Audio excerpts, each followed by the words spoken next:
Hey, it's Dr. Amanda with StraightSmile Solutions, StraightSmileSolutions.com, and today we're going to talk about phase 1 Straightwire treatment with braces and how to use bumper tubing or closed coils on the sides to keep the wires from flexing or digging in the patient's cheek.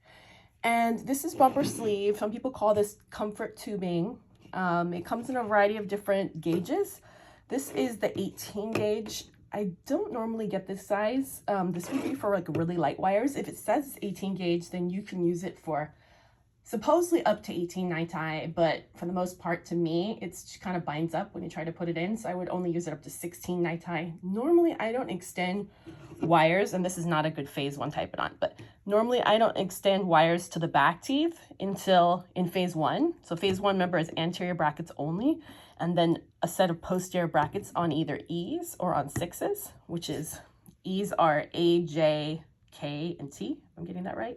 And 6s are 3, 14, 19, and 30. So that's phase 1 brackets. I don't normally extend it to the back until I've gotten myself all aligned and into at least 1825 niti. So for me, I wouldn't even be using this gauge of bumper tubing because I just use sectional wires in the front until I'm ready. So I'd use a bigger gauge. So it comes in a variety of different gauges. So just look at the gauges. The other thing you can use instead is you can use closed coil springs.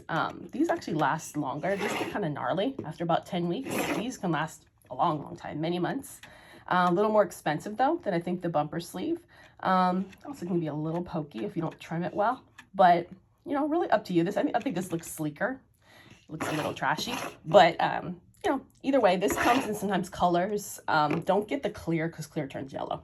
But yeah, that's pretty much it. You can put it on the sides because otherwise when they sleep, the wire flexes and it breaks brackets off. So that's why you use it. And the other thing you can do is you can flame the end of the wire, make it a little long, flame it, and cinch it after you put it in, and that helps it stay in. But when you want to pull it out, you're gonna have to cut it out. So, all right, thanks so much. Hopefully that was helpful.